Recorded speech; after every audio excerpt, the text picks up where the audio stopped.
Racikan Berita 1. Bakar ya, bismillahirrahmanirrahim. Takbir. Bismillahirrahmanirrahim. Assalamualaikum warahmatullahi wabarakatuh.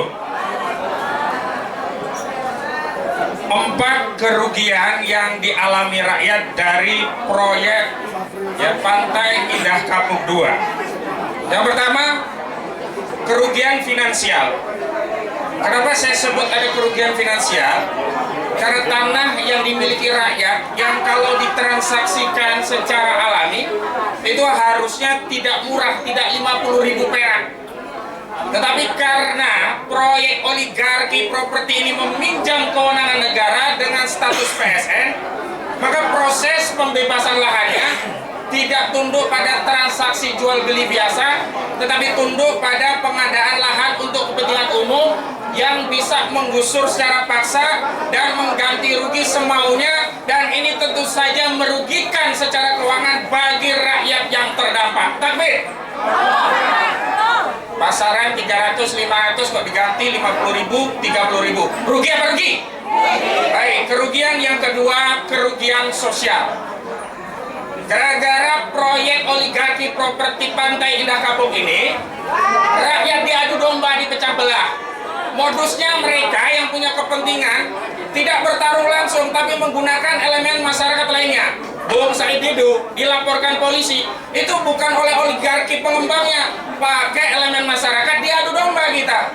Saya punya klien juga, tanahnya digul terkenal itu di Tanjung Pasir, dikriminalisasi, anaknya digul ahli waris oleh keluarga yang diadu domba. Usut punya usut, ujungnya tanah ini siapa yang menampung? Oligarki PIK. Jadi kita diadu domba masyarakat sosial ini oleh proyek ini. Rugi apa rugi? Kerugian ketiga, kerugian ini kerugian yang tidak bisa dihitung dengan natural uang. Apa itu? Kerugian spiritual. Apa kerugian spiritual? Hilangnya syiar dakwah Islam, syiar masjid, syiar musola, syiar ibu-ibu taklim, syiar al-berjanji, syiar kajian-kajian keislaman termasuk sholat berjamaah, syiar maulid Nabi, ini akan hilang di kawasan itu karena kawasan itu akan digusur. Rugi apa rugi? Bisa digantikan dengan natural uang. Ini kerugian spiritual yang luar biasa besar. Karena oligarki piknik proyeknya membungkam syiar dakwah Islam di lokasi. Takbir. Kemarin ini bosnya oligarki, Aguan atau Sugianto Kusuma, mau rencana bangun 1 masjid. Cuman 1 masjid, itu pun siapa yang akan jadi jamaah? Jangan-jangan masjidnya nanti cuma jadi tempat plesir. Apa? Tempat plesir. Kenapa? Karena siapa yang bisa beli rumah mewah di kawasan PIK? Apa ibu-ibu kita-kita? Apa rakyat yang tadi digusur bisa beli rumah di PIK itu? Bisa atau tidak? Jadi kerugian spiritual inilah yang tidak bisa diganti dengan natural uang berapapun jumlahnya. Takbir. Yang keempat, kerugian konstitusional, dan ini saya ingin sampaikan kepada Bapak Prabowo Subianto sebagai Presiden Republik Indonesia. Oligarki PIK ini telah membentuk entitas negara di dalam negara. Kawasan eksklusif yang tidak semua orang bisa mengakses kecuali atas izin pengelola. Saya mau masuk ke desa Tanjung Pasir saja, gak ada akses kalau lewat PIK. Hanya ada 1, itu pun tempat masuk hilir mudik, material dan bahan. Nanti kalau udah selesai ditutup total.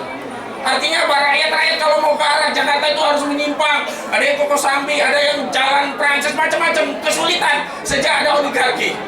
Nah, saya ingatkan bahwa Presiden Republik Indonesia adalah Bapak Prabowo Subianto, bukan Sugianto Kusumo.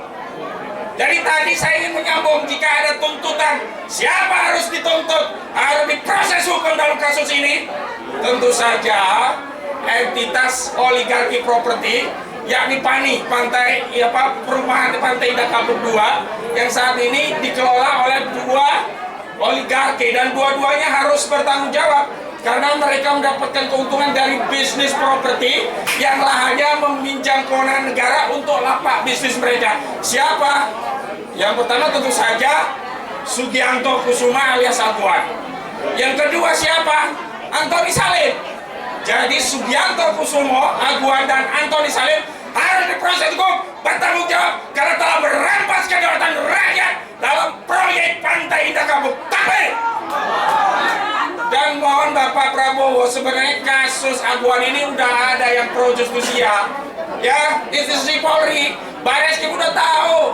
Harusnya Aguan Alexander Kusuma ini udah jadi tersangka di kasus perampasan klien saya, namanya Supardi Kendi Budiarjo, yang videonya viral, yang tanahnya dirampas jadi perumahan elit, tapi dia justru dipenjara. Laporan sudah naik, sudah dikonfirmasi oleh jenderal-jenderal di Mabes, ya, Mabes Polri. Tanya lagi, pada zamannya Kabar Reskrim, ya, Pak Aridono, tanya Pak Aridono kalau tidak percaya. Harusnya naik tersangka, bahkan penyidikan di Polda yang tadinya tidak naik terus diambil Barreskrim ini sudah melanggar kode etik. Kenapa? Dalam proses penyelidikan perampasan tanah ini harusnya, ya, pemilik perusahaan yang merampas ini, yakni Alexander Kusuma selaku direkturnya dan Aguan selaku komisaris utama tidak diperiksa, dan itu menyebabkan penyidik melanggar kode etik. Jadi sekali lagi, setujukah kalau Aguan ini ditangkap dan dipenjara? Setujukah yang dapat keuntungan juga Antoni Salim ditangkap dan dipenjara? Takbir! Assalamualaikum warahmatullahi wabarakatuh.